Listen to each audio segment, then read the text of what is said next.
जिंदाबाद। अभी कुछ अधिकारियों की जिंदाबाद के नारे सुन रहा था मैं। शायद आजाद भारत में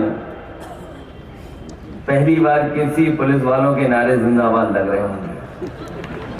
बहुत बढ़िया। ये पुलिस के लिए इससे ज्यादा शर्म की बात और कोई हो नहीं सकती,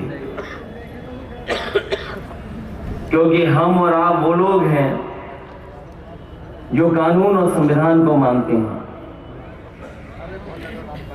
और जो लोग वहां दूसरी तरफ बैठे हैं वो ना कानून की परवाह कर रहे हैं, ना संविधान की परवाह कर रहे हैं। हम में और उनमें इतना ही फर्क है कि हम और आप जो इस आजाद देश को हमारे पूर्वजों ने, पूरा हमारे बुजुर्गों ने जो हमें संविधान दिया, हम संविधान को मान करके हम संविधान के दायरे में रह रहे हैं, और जिनसे हमको लड़ना पड़ रहा है, जिनके बारे में हमें आज जिंदाबाद बोलना पड़ रहा है, वो ना संविधान मानना चाहते ना कानून। और कल अगर ये माफी भी मांगेंगे तो बताओ आदरणीय आजम खान साहब, उनके परिवार, उनका बेटा, उनकी पत्नी के क्या वो दिन जो जेल में रहे वापस हो जाएंगे? सोचो इन बातों का। इसलिए मैं आप सबसे अपील करने आया हूं, हमें जो कुछ जोखिम उठाना पड़े हमें उठाना चाहिए। ये बोर्ड की ताकत से आए हैं और बोर्ड की ताकत से ही बाहर जाएंगे। हमारे आपके पास कोई दूसरा रास्ता नहीं है। हमने कई चुनाव देखे हैं, ये पहला चुनाव नहीं देख रहे हम और आप। इससे पहले हम लोगों ने पंचायत के चुनाव में लुटता हुआ देखा। पंचायत के चुनाव में जो लोग जीते वो हार गए, जिन्हें जनता ने हराया वो कुर्सी पे बैठ गए। आप हम लोग अभी कुछ दिन पहले चुनाव लड़े थे। ये पहली बार लोकतंत्र में ऐसी तस्वीर नजर आ रही है कि जिसके साथ जनता खड़ी थी वो चुनाव हार गए, और जिनकी रैलियों में, सभाओं में कुर्सी खाली थी, उन सत्ता में बैठ गए आकर। ये जो पिछला चुनाव हुआ, ये जनता हमारी आपकी सरकार बनाने के लिए वोट दे रही थी। सरकार हमारी आपकी छिन गई। हमारी आपकी सरकार होती तो शायद हमको आपको ऐसे दिन नहीं देखने पड़ते। मैं अभी भीड़ में अपने सिख भाई तेजिंदर बिर्द को देख रहा हूं। मैं आपको लखीमपुर की कहानी याद होगी। किसान अपने हक और सम्मान को लेकर के आंदोलन कर रहे थे। पीछे से भारतीय जनता पार्टी के कार्यकर्ता और उनके समर्थक लोग लेकर गाड़ी लेकर के आए और रौंद दिया। उसमें सबसे पहले टक्कर अगर किसी को लगी तो किसान को लगी, और तेजिंदर बिर्द को लगी और उनकी जान बच गई। जाने गई उसमें। हमने और आपने देखा इन्हीं के लोगों ने जो किसान का हक मान रहे थे उनकी जान ले ली इन्होंने। और आपको याद होगा, हम सिख भाइयों को और किसान भाइयों को बधाई देंगे। उनकी ताकत एक थी, एकजुट हो गए, और जैसे ही सरकार को पता लगा कि एक हैं और एक होकर के वोट डाल देंगे तो इनकी सरकार चली जाएगी, तो आपको पता होगा रातों रात देश के प्रधानमंत्री माफी मांगने आ रहे हैं। देश से माफी मांगी, किसानों से माफी मांगी, वो काले कानून वापस हो गए। ये कोई एक विधानसभा का चुनाव नहीं है।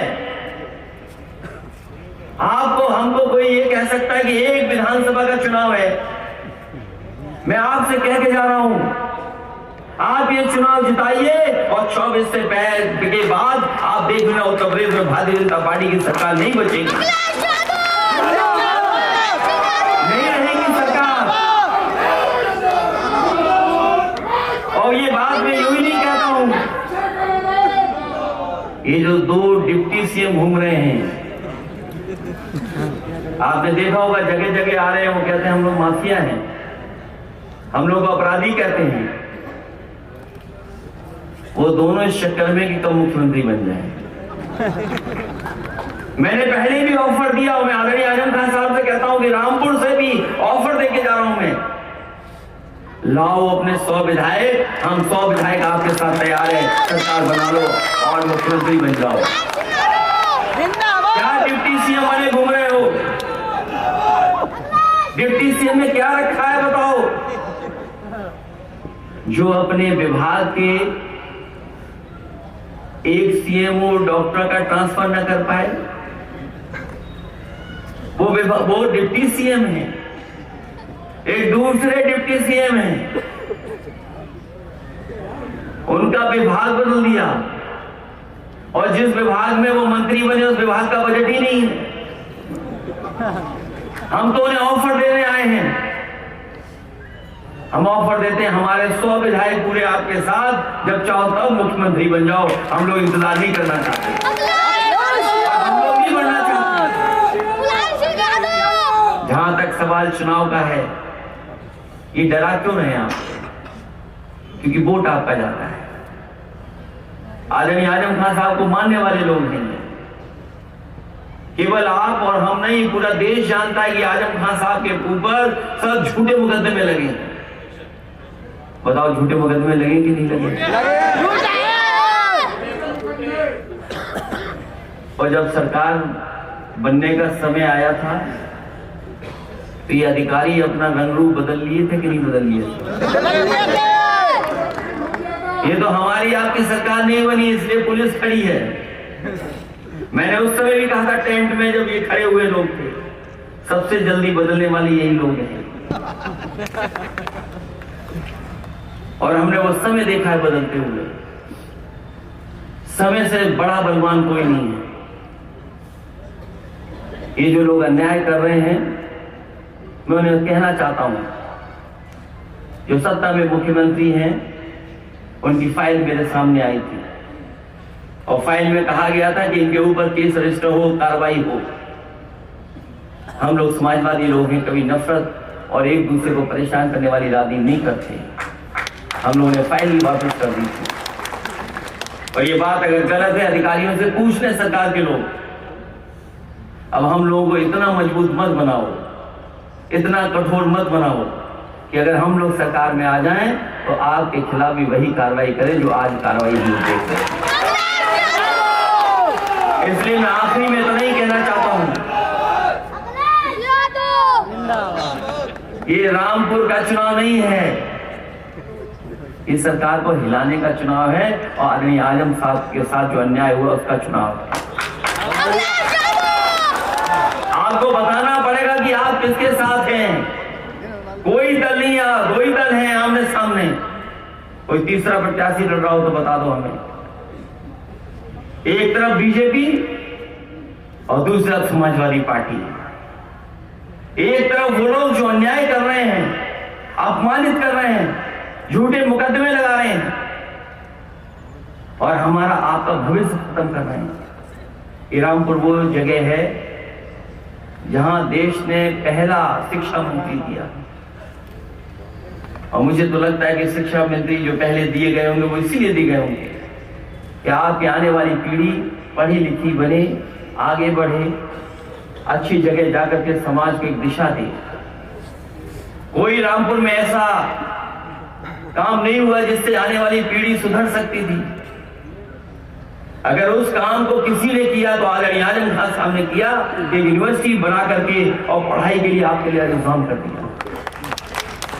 आज अगर वो सजा पा रहे हैं, परेशानी आई है तो केवल इसी वजह से कि यहाँ के लोगों का भविष्य बेहतर करना चाहते हैं, आने वाली पीढ़ी कैसे आगे बढ़े।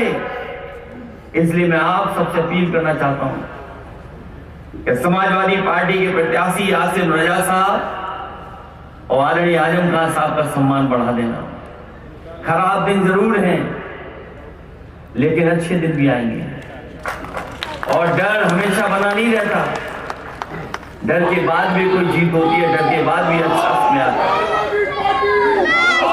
इसलिए आप लोग मदद करें और साइकिल के चुनाव चिन्ह पर एक एक वोट दे करके आदरणीय आजम खान साहब का सम्मान बढ़ा देना। यही निवेदन, यही अपील करने